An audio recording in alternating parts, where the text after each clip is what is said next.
Assalamualaikum warahmatullahi wabarakatuh. Shalom, salam sejahtera untuk kita semua. Om Swastiastu, apa kabar? Kembali bersama saya Syalimar dalam acara Warna-Warni Ibu Kota. Teman-teman, kita semua tahu bahwa Jakarta memang merupakan ibu kota Indonesia dan Jakarta itu multikultur loh teman-teman. Namun akar budaya Jakarta yaitu budaya Betawi itu sangat kaya. Kita tahu mulai dari ondel-ondel, tari cokek, tari topeng, hingga ada makanan-makanan yang juga enak-enak. Untuk musik, Jakarta punya budaya tanjidor. Tapi banyak nih yang belum tahu bahwa Jakarta atau Betawi memiliki batik Jakarta atau batik Betawi. Meskipun batik sudah familiar di tengah kita, tapi jika disinggung, seringkali orang tuh taunya Jawa Tengah, Jawa Timur yang memiliki batik. Nah, tapi batik DKI Jakarta atau batik Betawi juga ada loh teman-teman, juga dengan motif khasnya. Nah, ternyata kalau kita suka dengar Betawi punya gaye. Nah, di depan kita sekarang nih kalau teman-teman lihat ada Ibu Ana. Tapi aku manggilnya Mpok Ana aja ya. Po Ana, apa kabar? Alhamdulillah baik. Alhamdulillah. Po Ana ini sekarang lagi contohin kita gimana caranya membatik yaitu dengan motif batik Betawi. Karena kan hari ini Warna-Warni Ibu Kota akan bahas tentang batik Betawi. Nah, di sini sama kita udah ada Bang Sueb. Apa kabarnya, Bang? Baik, alhamdulillah baik. Ganteng ya, kalau udah dibuka tuh masker ya, muncul deh tuh gantengnya. Tadi belum kelihatan ya kan, sekarang udah muncul gantengnya. Ih, Bisa ya aja ampun. Abang sehat? Alhamdulillah baik. Baik. Bang, kita saya nggak sedikit sih, saya akan nanya banyak banget nih. Bang, yang pertama, kenapa kenapa batik Betawi itu begitu menarik dan nggak kalah dari batik-batik yang ada di Indonesia lainnya? Sejarahnya sendiri tuh bagaimana sih Bang batik Betawi ini? Jadi begini, kalau Betawi ini orangnya mau belajar. Jadi mau belajar, dari hasil belajarnya berbentuk lain. Jadi gitu. Jadi kalau batik itu aslinya itu dari Jawa. Jawa ya, zaman kerajaan Majapahit sudah orang bikin batik. Benar. Terus jadi kerajaan keraton. Orang bikin batok karena orang batik orang pakaian itu pakaian abdi dalam itu pakai kembennya itu terbuat dari batik, jadi begitu. Nah di Jakarta pun itu dulu para landlord ya kan, ada yang disebut Tuan Tanah, Amtenar, Demang ya kan, Centeng, Mandor. Dia punya baju namanya baju jas tutup ujung serong. Jas tutup ujung serong. Oke. Jas tutup ujung serong ini yang nutup di sini yang batik nyerong itu namanya tutup serongnya. Itu menggunakan batik. Nah, zaman dulunya nih batik yang dipakai itu terkenal orang sini nih, orang kaya, orang gedongan, orang Betawi itu pakai batik lasem. Oke. Nah, jadi begitu. Nah, saya dantain juga dikit ya. Batik sebenarnya kata kerja nih, bikin titik. Kalau kata kita nih, bahasa kitanya nih, bikin titik-titik gitu kan, pakai canting, namanya batik. Nah, batik ini di-Indonesiakan, termasuk diakulturasikan di Betawi. Nah, bagaimana perbedaan antara batik Betawi, batik Trusmi Cirebon, batik Semarang, batik Pekalongan, batik Lasem, Madura, sama batik Keraton Soloan gitu kan. Zaman dulu batik itu memang khusus orang keraton. Betul. Karena orang Eropa tertarik, ibarat bahasa Betawinya tuh permintaan itu neter. Apa sih ya? Kalau bahasa kitanya itu pokoknya stoknya kehabisan dah. Akhirnya orang pesisir diperbolehkan bikin batik. Batik sendiri nih. Namanya batik pesisir. Jadi begitu ada batik keraton, ada batik pesisir, motifnya berbeda. Tetapi kalau di keraton ada batik-batik atau motif-motif yang larangan disebut namanya. Betul. Orang umum kagak boleh pakai, misalnya batik parang rusak, motif Betul. parang rusak. Itu Hanya rakyat untuk biasa. orang keraton aja, Jadi. untuk yang Nah, turunan kerajaan. batik di pesisir lebih wah, warnanya lebih berani. Mm-mm. Nah begitu. Jadi jadilah pabrik-pabrik batik di pesisiran. Mulai tahun 1816 zamannya Gubernur Thomas Stafford Raffles, itu udah orang Eropa udah ekspor belanja batik lah ke daerah kita nih, Pulau Jawa. Nah setelah itu Perang Dunia pertama berakhir, ada yang namanya kalau nyanting begini kan lama nih, Mm-mm. maka diinovasi, disebut namanya batik cap, bikin capnya kayak stempel tuh, ngarah cepetan bikinnya. Jadi begitu, ngarah cepet dikombinasi pakai canting, namanya batik cap. Jadi ada batik tulis, nih namanya batik tulis nih. Betul. Dijiplak dulu, ditulis, iya. baru dicanting, baru diblok, baru Dicelup, dilorodin, nanti diwarna, ya. dipewarnain dan lain sebagainya. Ada aturannya, itu ada 16 aturan ya. Dan bagaimana itu orang Betawi menyerap budaya itu? Karena di Betawi pun dari zamannya keresidenan, zaman masih pemerintahan Hindia Belanda, orang Betawi udah pakai batik. Tetapi kita cari di mana ini pabriknya, kan kita Nggak temuin. punya, iya. Nah, maka dengan adanya ketika itu batik mulai dipikirkan oleh intelektual Betawi, barulah budayawan Betawi itu mikir melakukan inspirasi tentang batik. Mulai mengeksplor tentang batik. Tentang batik. Jadi ketika kita pelajarin batik itu bentuknya seperti apa? Motif. Jadi motif nih, wah ini nih batik nih, batik Pekalongan yang begini. Ya. Yang Oh begini ini batik Solo Cirebonan, nih, sini ini terus Soloan. nih, Ya, ini Solo nih. ya. Nah itu ada batik Betawi, cuma motif Betawi berinspirasi kepada kearifan lokal. Apa itu? Ada ondel-ondel ya kan, ada sado, tukang sado. Bahkan ada batik disebut namanya batik folklor. Oh jadi cerita rakyat. Cerita rakyat, misalnya Bango sama Tilil. Kemudian juga ada cerita kampung. Oh ini batik Warakas. Ornamennya pakai puun Warakas gitu kan, yang sekarang jadi kelurahan Nama di daerah Tanjung tuh, Priok. di Tanjung Priok, iya. Ada batik Marunda, ada batik Selingkit yang diambil dari endemi pohon-pohon yang terkenal di daerah itu. Ada batik Warakas, batik Badak, batik Selingkit, ada batik Bango sama Sang Tilil gitu kan. Nah di situ dibuat batik, dibuat motif gitu. Kemudian juga ada daerah sungai yang disebut namanya Kali Blencong. Oh ini jadiin batik begitu, mengalir seperti apa. Batik Betawi memiliki ciri khas dari kearifan lokal, kemudian dari folklor, kemudian juga dari ada khas-khas pepohonan ya. Baik flora maupun fauna gitu kan. Nah misalnya gini, batik Blencong itu dari binatang Blencong.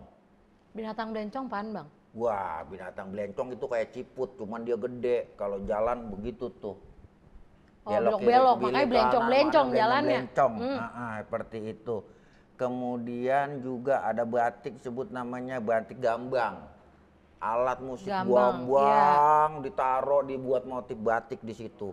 Ada tehian, ada kimpul, ada macam-macam dah tuh, ada gambang, ada kromong, di situ dijadiin batik. Ada juga batik lampu. Dari zaman lampu konteng, lampu cubluk, ya lampu gembreng, lampu tempel, cuman listrik doang di situ kagak ada. Ini gue yakin anak muda di rumah boro-boro lu paham lu ya.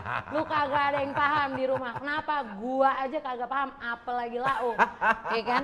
Lampu, segala lampu disebutin kita nggak paham. Kita lampu apa? Lampu tuh cetek nyala. Kita nggak paham deh. Jadi batik juga mengandung simbol-simbol. Jadi gini, motif simbolnya misalnya batik apa namanya, pohon apa sih tuh yang 5 bidang begitu tuh, aduh lupa saya. Nah terus juga ada disebut namanya batik pucuk kerbung. Nah itu berbentuk tumpal jadi segitiga begitu. Itu bisa dikonotasikan, bisa dianggap mengusir roh lah. Yang nggak baik-baik. Yang nggak baik gitu. Seperti terjadi di Cirebon, saya pernah sekolah juga di Cirebon gitu kan ya, belajar ngaji. Kalau di Cirebon nih sembahyang Jumat, anak muda kagak ada yang pakai kain plekat kayak di sini kita. Kalau di Cirebon sembahyang Jumat pakai kain batik. Cuman sarung batiknya itu kagak boleh ada gambar binatangnya. Oh oke. Begitu ceritanya. Sama di sini juga begitu. Ada yang pakai juga begitu. Cuman rata-rata kalau batik dari pesisiran Pantura ke sonoin batiknya penuh. Tapi kalau batik Betawi rada jarang. Jarang-jarang. Kadang-kadang di sini ada gambar ondel-ondel. Iya. Di sini batik yang Kempo Anah lagi bikin tuh ada ya. gambar Monas. Iya, disebut namanya batik kontemporer. Ini nyeritain batik nih ya. Iya. Batik sebenarnya batik adalah mencanting, menulis, batik tulis. Tapi ada batik itu batik troso yang dari Jepara tuh terbikin dari sutra. Padahal yang namanya batik itu yang paling sempurna adalah bahannya dari katun. Nah gitu. Terus ada batik tulis, batik cap, ada batik kontemporer nih sekarang nih sebenarnya. Batik cap juga termasuk batik kontemporer. Nah ada juga batik printing. Sekarang nih batik printing harganya aja udah gila-gilaan. Kita bangga nih padahal itu hasil gambar komputer ya, pakai aplikasi tertentu dicetak jadi. Ada yang kaos gambar baju gambar batik itu pakai di sublim. Nah itu orang kelihatannya wah itu batik, padahal asli batik itu. Jadi esensi membatiknya jadi menurun karena secara pembuatannya itu lebih kontemporer, lebih modern sehingga lebih mudah. Tapi sebenarnya membatik yang paling asli adalah dengan cara canting dan paling ini adalah ya batik melukis tulis. Itu batik tulis gitu ya. Karena yang namanya batik hakikinya ombo nitik. Iya kan? Mestine ngono. Itu namanya batik lah. Kalau bikin dari ngeprint mah namanya ngeprint. Ngeprint nih. Cuman kan kadang kita kemarin kan hari batik tuh ya kan kita pakai dah. Selamat Hari Batik Indonesia. Udah dipakai batik printing ya kan. Inilah hakikat daripada sebuah batik. Memang bahwa batik itu ada motif ya, ciri motif-motifnya. Mana itu nih batik di Jakarta pun nih kayak batik Jakarta Betawi. Ada batik pesisiran juga yang tadi saya sebutin, batik folklor adanya di pesisir. Karena puun-puun yang diambil dari puunan itu ada pohon-pohon pesisir nih, pohon endemik pesisir kayak warakas, kayak pun kendeka, mangrove itu kan pun pesisir. Pohon mangrove, pesisir tuh mangrove anak muda. Itu puun-puun selingkit, itu serut, itu dari pesisir.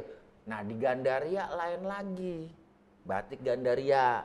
Nah titik-titik batik yang ada di Jakarta nih, Pos Salimar juga kudu ngasih tahu nih sama anak-anak muda nih kalau mau belanja batik Betawi di sini gitu kan. Di Marunda udah jadi brand. Marunda banyak titik-titik nih. Pok, yang di sono kan ada tuh Pok ya. Ada. Yang di dekat Pitung, batik Rumah Pitung, sahabat Rumah Pitung ada. Batik Rumah Pitung. Di Rusun Marunda ada nih batik Rusun Marunda. Terus juga di Kebon Bawang ada batik tuh Jakarta Utara tuh pesisir. Nah, yang di Jakarta Barat juga ada orang bikin namanya batik Marunda. Nah, itu batik batik tetap aja batik, makanya batik pesisiran. Nah di Muara Tawar itu namanya ada RKBB, ada Rumah Keluarga Batik Betawi, workshopnya di situ. Terus di Setu Babakan juga di situ ada. Nah begitulah ceritanya. Karena ini saya tukang jalan, tukang ngayap, tukang warawiri ini ngiterin Jakarta, saya tahu. Apalagi saya demen pakai batik. Begitu ceritanya. Atau kenapa hari ini nggak pakai batik? Lebih ganteng lagi dah kalau hari ini pakai batik ya nggak Jadi teman-teman? Ceritanya pengen jadi anak kota ini. Oh gitu, pengen jadi mau anak jalan-jalan kota. nih kemari ke tengah kota. Kayak Marcel gitu. Belanda ini hari ini. Bang Soeb, saya mau nanya. Iya, Tadi kan banyak banget nih tempat-tempat batik. Jadi teman-teman dan mungkin keluarga turun temurun di Betawi sudah banyak nih titik-titiknya kayak tadi disebutin di Marunda, di di Sungai Bambu, di Kebun Bawang dan macam-macam. Di Robadak juga ada. Nah, bagaimana menurut pandangan Bang Soeb gimana nih? Pemerintah ngelihat nggak sih? Pemerintah DKI terutama, maksudnya diperhatikan nggak sih? Atau cuman yang mungkin dari dinas-dinas hanya kayak ya di hari-hari tertentu mungkin hari ulang tahun Jakarta apa gimana gitu. Maksudnya udah diperhatiin apa belum? Kalau udah alhamdulillah bagaimana? Kalau belum ya apa deh kurangnya gitu. Apa ya kalau kita ngomongin pemerintah saya takut salah sih ya. Cuman pada waktu itu pemerintah nih misalnya ada event nasional.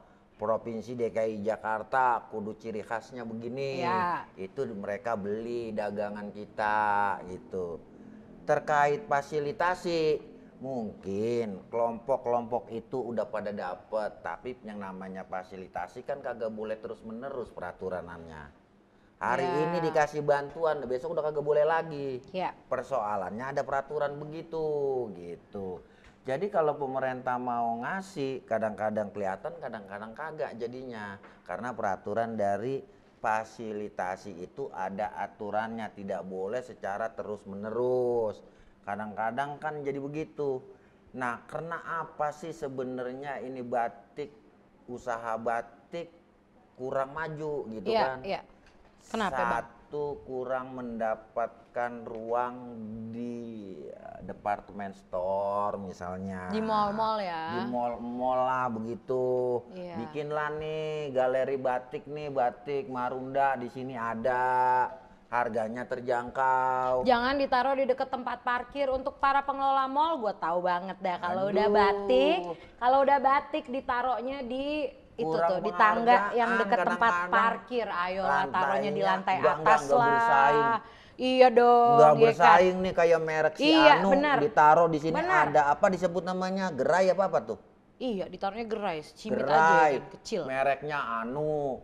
Nah di sini lagi ada merek Anu. Apa lagi? Maksud saya nih batik Betawi ditongkrongin di situ, dibikinin gerai. Itu di Jakarta nih, misalnya di mall ini ada semua batik Betawi. Nah, batik Betawi kan sekarang udah mulai dipakai di hari raya keagamaan agama lain. Contoh Imlek. Sekarang Imlek, orang Imlek kan itu pakai baju Betawi, batik Betawi walaupun warnanya dia identik merah, ya cari warna batik yang merah gitu. Tapi kan. motif Betawi. Motifnya udah Betawi sekarang nih. Jadi begitu karena batik Betawi, batik itu udah menjadi kekayaan dunia dari Indonesia. Pada tanggal 2 Oktober pas berarti itu ulang tahun saya, makanya saya hafal banget. 2 Oktober tahun 2009 batik sebagai warisan budaya non-Benawi terdaftar di UNESCO. Betul. Nah, begitu ceritanya. Iya, ini tukang baca buku. Tuh, satu lagi pesan, baca buku. Iya dong, harus baca buku. Bang Soeb. Iya, ngapa? Dipakai udah nih sama orang-orang, udah mulai dipakai. Terus udah gitu tentu saja membutuhkan perhatian lebih dari pemerintah untuk masuk. Saya setuju sih masuk ke department store sehingga dan harus kelihatan sehingga kalau kita punya anak muda yang berkeliaran di mall bukan cuma ngeliatin brand-brand merek-merek gede aja ya kan. Tapi Bang Soeb, apalagi sih menurut Bang Soeb gimana supaya orang nih pada kenal, nggak usah orang luar dulu deh, orang Betawi ngelestariin batik Betawi itu cara paling gampangnya deh. Kalau make kan udah pasti. Gimana lagi? Selain makenya aja nih. Sekarang kan sebenarnya kalau masalah lestari udah lestari. Sekarang itu kan ada undang-undang tentang pemajuan kebudayaan. Betul. Ya kan? Nomor 5 tahun 2017. Nah itu bunyinya udah maju, jangan pelestarian lagi. Nah bagaimana pemajuan batik ini? Jadi pemajuan batik ini istilah kerennya ada wear inspiration gitu kan. Inspirasi lah, pakaian inspirasi. Dengan udah kagak ngerti sih saya kalau ngomong begitu. Ya. Jadi ngomong rada begitu rada ribet saya. Tapi kalau baca saya bisa tuh di buku Wear Inspiration. Jadi pakaian-pakaian yang stylish dengan gaya kekinian dari batik gitu. Kayak apa namanya? Baju-baju perempuan, baju sopan perempuan, pakai baju batik, terusan, baju kantor, pakai batik, baju pakai muslim batik, ya. Gitu. Jadi mendominasi batik ini. Ketika ada orang luar negeri nih datang ke negara Indonesia, pakaiannya batik semua gitu, dengan berbagai macam corak dan modenya, dengan stylenya, begitu kira-kira tuh. Bang, sebagai pengrajin batik maupun sebagai pengusaha batik ya, kita sebut saja pengrajin dan pengusaha yang semuanya masuk dalam UMKM yang dikhususkan untuk batik Betawi atau batik Jakarta ini. Kendala apa yang dimiliki oleh teman-teman pengrajin maupun pengusaha yang nggak selesai-selesai dan nih masalahnya gitu. Kendalanya apa sih, Bang? Kendalanya begini, ini sebenarnya batik Betawi kalau mau dicari di kalangan elit udah ada sebenarnya. Saya pernah jualan batik di Hotel Grand Cempaka 3 bulan. Oke. Terus juga ada di Tamrin City. Ya. Cuman orang lebih mencari kepada titik-titik workshopnya. Ngarah apa tuh? Ngarah pilihannya lebih banyak. Ngarah dia lebih murah. Karena batik yang original kayak macam begini harganya wah gitu. Karena bahannya juga bukan istilahnya bukan bahan yang dari sintetik, bahan yang bener-bener dari kapas, dan katun. saya rasa wajar karena proses pembuatannya juga tidak mudah. Ya kan? Terus juga dipakainya juga nyaman. Daerah kita kan daerah panas, daerah tropis. Kalau pakai katun kan enak. Kalau pakai katun nih kita udah nyerap keringat, udah bawaannya sejuk, kagak uring-uringan, kan begitu. Nah kemudian dari sisi lain ya pemerintah jangan kapok. Data tuh yang udah daftar ke UMKM kan ada registrasinya. Terus UMKM itu kan udah daftar ke kelurahan, udah ada domisilinya. Walaupun itu udah ada di gang-gang, kejar. Oh ini perlunya apa? Kalau hanya sebatas duit, semua orang butuh duit. Trainer of trainingnya, apa namanya, training of trainernya gitu kan, atau peningkatan kapasitas. Oh ini cara batik ini besok lu kalau begini-gini aja kagak laku. Lu harus ada motif lain, harus begini. Ini mode yang sekarang nih, mode lagi zaman apa namanya. Jadi ada pengembangan dari yang udah ada pengembangan. Ikutin selera masyarakat, itu kan butuh training of trainer disebut namanya. Itu perlu pemerintah ngadain pelatihan batik, setelah dilatih bagi dia fasilitasi modalnya gitu. Tentunya memang kalau kita kasih gratisan begitu memang kadang-kadang dianggap tidak mendidik gitu kan. Nah, tetapi dipermudah secara peminjaman kepada bank kayak BRI dan sebagainya gitu. Lebih kepada permodalan juga ya. Kemudian juga bantu pemasarannya juga.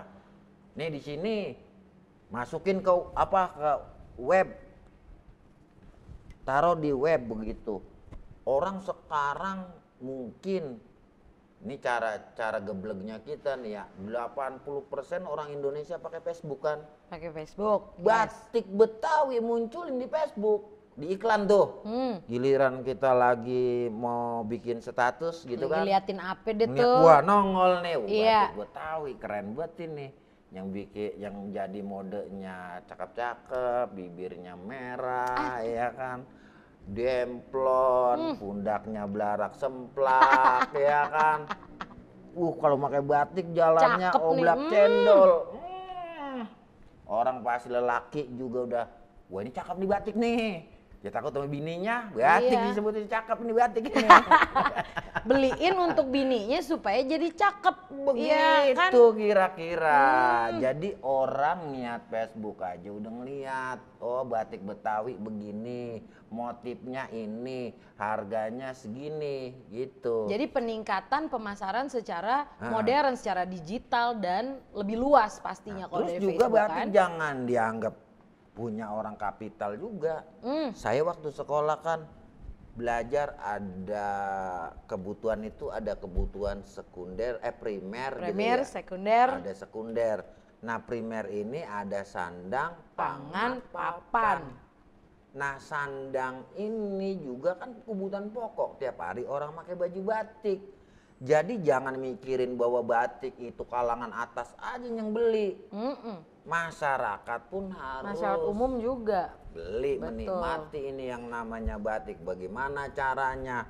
Harganya jangan terlalu mahal. Bagaimana produksinya, karena banyak kan bisa murah.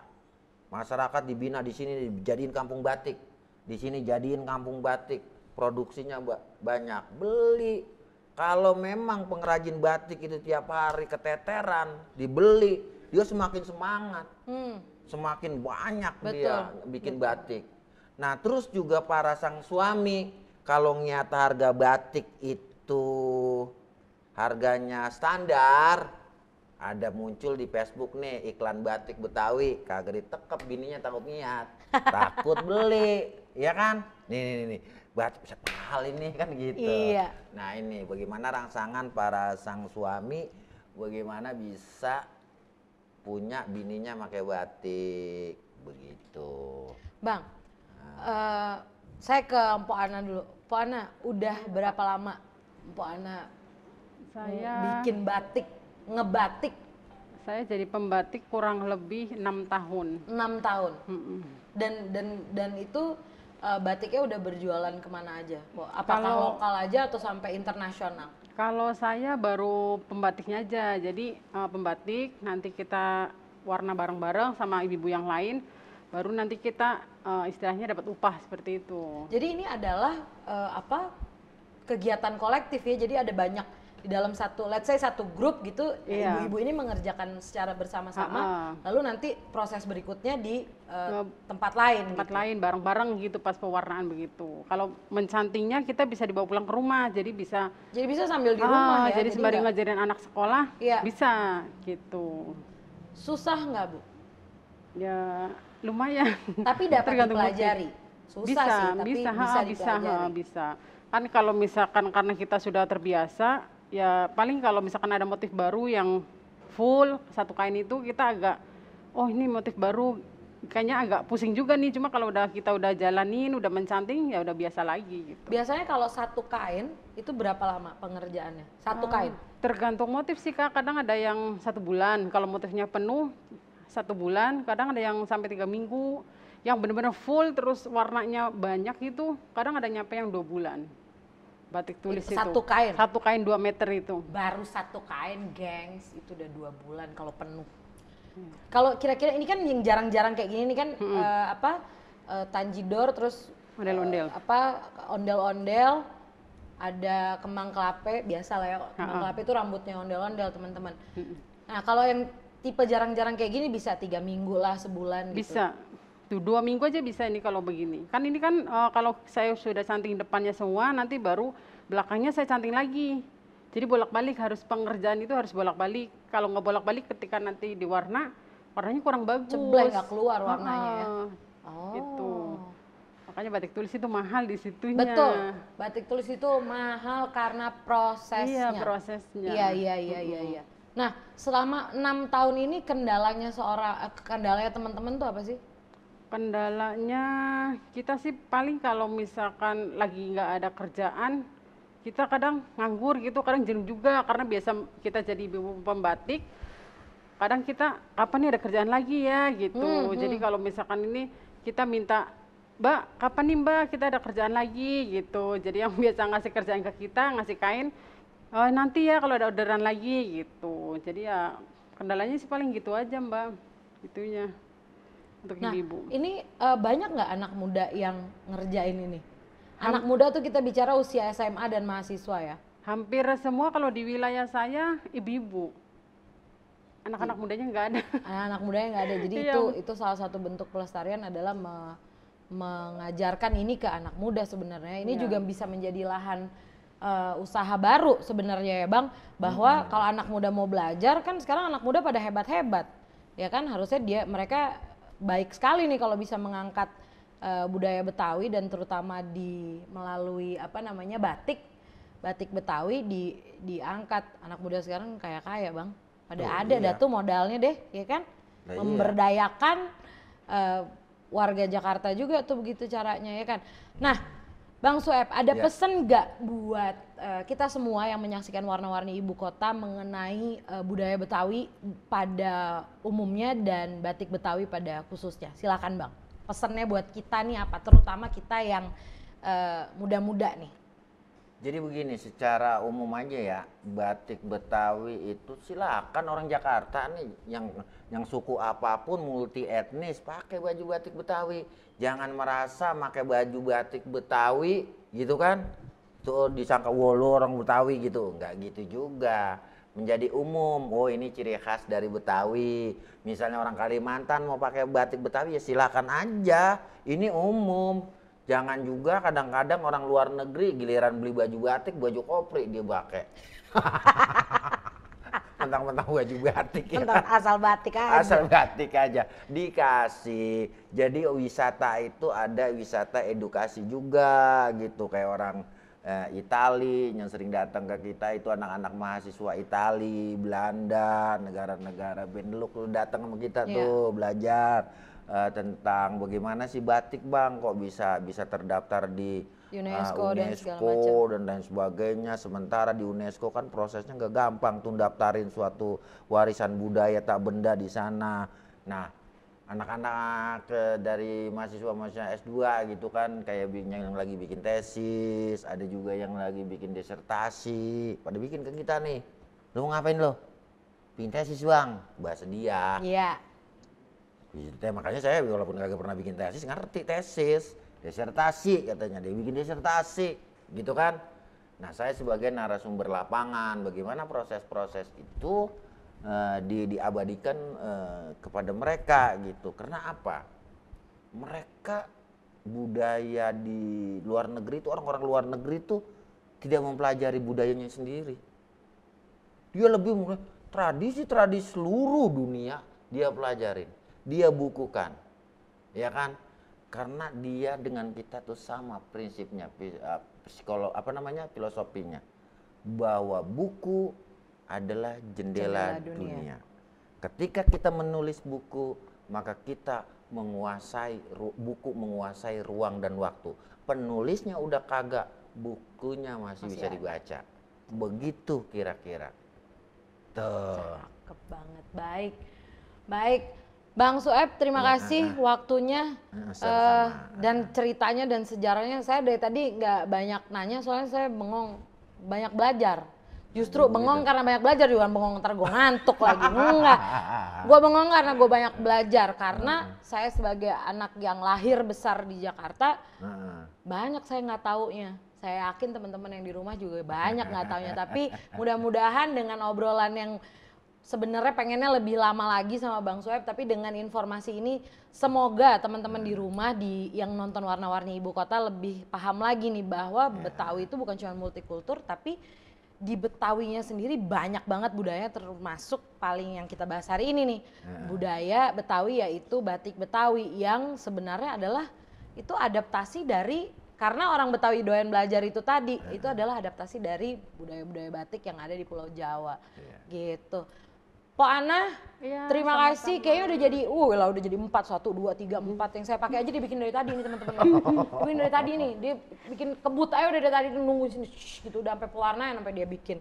Gitu, Po Ana terima kasih. sama-sama, Semoga sehat selalu, salam Amin, keluarga di rumah. terima kasih. Bang Sueb tetap rock and roll, panjang umur, Amin, itu yang amin, penting. amin. Teman-teman, seru banget obrolan kita hari ini di Warna-Warni Ibu Kota. Saya cuma mau pesan satu, kalau kamu anak Jakarta, buktikan bukan dengan partinya banyakin, tapi justru ayo lestarikan budaya Betawi. Walaupun kamu turunannya dari Jawa, dari Kalimantan, dari Papua, dari manapun, tapi kan kamu lahir besar di Jakarta. Ya, ayo sama-sama kita lestarikan budaya Betawi, karena budaya akan terjaga kalau pemudanya ingat bagaimana cara berbudaya. Saya Syalimar Anwarsani, mewakili teman-teman Warna-Warni Ibu Kota mengucapkan wassalamualaikum warahmatullahi wabarakatuh. Merdeka! Encang-encingnya Babe, ini ada satu pantun dari saya sebagai pesan buat encang-encing nyak Babe semua. Berapa banyak si daun jambu, sisik melik berwarna-warni saja. Berapa banyak lu punya lagu, kagak artinya belum nonton Warna-Warni Ibu Kota. Terima kasih.